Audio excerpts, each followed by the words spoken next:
Ladies and gentlemen, brothers and sisters, hearts that have been broken, dreams that have been buried, and souls that have been searching, lend me your ears, but more than that, lend me your hearts. I don't know where you've been. I don't know what life has thrown at you, but I know this. You're still here, you're still standing, and that means something. That means your story isn't over yet. There are moments in life when the weight is too heavy to carry, when every breath feels like a mountain and every step feels like the end of the road, when people have left you, when doors have closed, and when the world seems too loud with noise and too quiet with kindness. I know. I've been there too. I've walked that long, lonely road where prayers turn into silence and silence into pain, but right there in the shadows of those moments comes a whisper, a divine whisper. And it says, touch time, do this. You might ask, what does that mean? It means we're not here by accident. It means we're not wandering aimlessly through the hours and the days and the decades. Time is not just something that ticks away on a clock. Time is sacred. Time is holy. Time is the thread God gave us to sew the torn parts of our purpose back together. And when you touch time, you grab hold of your destiny. You grab hold of the reason you were born. There's a clock ticking over every life, not to bring fear, but to awaken urgency. Because time doesn't wait. Time doesn't pause for your pain. It doesn't slow down for your excuses. It doesn't rewind for your regrets. Time just moves. And what you do with it, how you respond to it, that determines everything. Some of you are living in memories that have kept you frozen. You're reliving that moment they walked out, that time you failed, that mistake you made, and every time you try to step forward, that memory chains you to the past. But hear me, you were not created to be a prisoner of what was. You were made to be a pioneer of what's ahead. You were called for more than survival. You were called for impact. But you've got to touch time. You've got to wake up your spirit and say, this is my moment. This is my season. I will not let this pass me by. Maybe your heart is tired. Maybe the battle has been long. Maybe the losses have piled up and your faith feels like a flickering candle. But I want to remind you of something eternal. Flames can be rekindled. It only takes one spark, one word, one moment of clarity, one decision to stop running from your calling and start running toward it. There's something divine in your bones. There's greatness in your breath, not because you're perfect, not because you've never failed, but because your Creator put something inside you that this world needs. Yes, you. Not the version of you that fits everyone's expectations, not the polished, filtered version, but the real you, the raw you, the bruised but breathing you, the hurting but hoping you. That's who time has been waiting for. So many people are waiting for the right moment.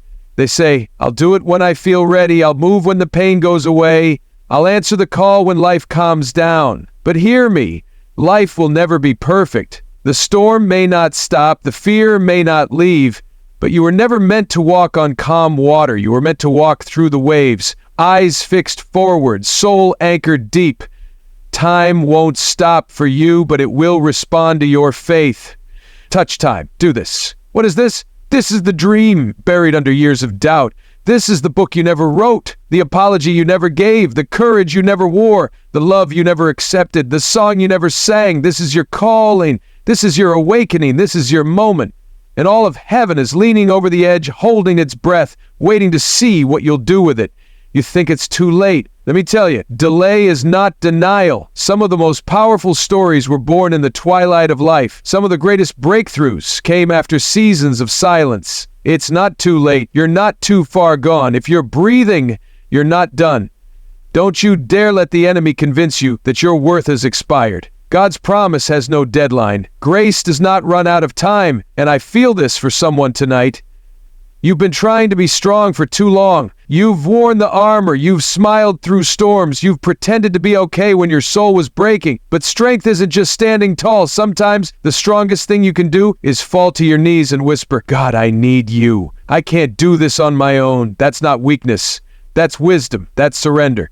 And surrender is where miracles begin. Time is precious, my friends.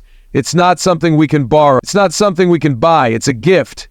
And every second is holy. Every moment is an invitation. So touch time. Grab it with both hands. Let it feel the pulse of your faith. Let it witness your courage. Let it carry your yes to places your feet haven't yet traveled. There are people attached to your obedience. There are lives waiting on your decision.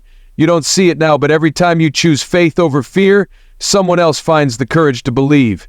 Every time you choose healing over hate, someone else finds the strength to forgive. You're not walking alone. You're blazing a trail. You're setting the stage for generations to follow. So yes, the cost is high. Yes, the road is hard. But the reward is eternal. Let the tears fall if they need to. Let the walls crumble if they must. But don't you stop. Don't you settle. Don't you shrink into comfort when greatness is calling. You were made for the fire. You were shaped by the storm. You were born for such a time as this. So touch it. Reach for it. Lay hold of it like your life depends on it, because it does. Some of you have been sitting in rooms too small for your vision. You've been surrounded by voices that diminish your light. But I'm here to tell you, your light is not too much. Your dream is not too big. Your calling is not too crazy. Stop apologizing for the fire inside you. Stop minimizing the very thing God magnified within you. Rise up, shake off the dust, step into the room like you belong there, because you do. Time won't wait, but it will witness. It will testify to what you did with what you were given. And one day, when your feet are tired and your hands are wrinkled, you'll look back, not at what you owned, but at what you touched. The lives, the hearts, the moments where you showed up fully when it would have been easier to shrink. That's legacy. That's impact. That's what it means to touch time. And I know, some days it feels like too much, like you can't take another step. But I want you to hear this deep in your soul. You are stronger than you think. You are braver than you feel. And you are more needed than you know. If you've ever wondered if your life matters, this is your answer. Yes! 1,000 times yes, it matters. You matter, and the world is better because you're in it. So do this. Whatever God has put on your heart, do it. Don't delay. Don't wait for a sign when the whisper has already come. Do it afraid. Do it shaking. Do it imperfect, but do it. And watch as heaven opens doors you didn't even know existed. Watch as time responds to the fire in your spirit. Watch as chains break. Your chains, and the chains of those around you. We were not meant to live lukewarm lives. We were not created for average, for passive, for comfortable. We were made to burn, to blaze, to light the way. And every second we waste is a flame that goes unused. But not you, not tonight. Tonight everything changes. Tonight you touch time. So stand up, wipe your eyes, lift your head and say it with me. I was born for this. I will not wait. I will not waste it. I will touch time. I will do this. And may the heavens record that this was the hour. This was the turning point. This was the moment your spirit said yes. And the earth will never be the same again.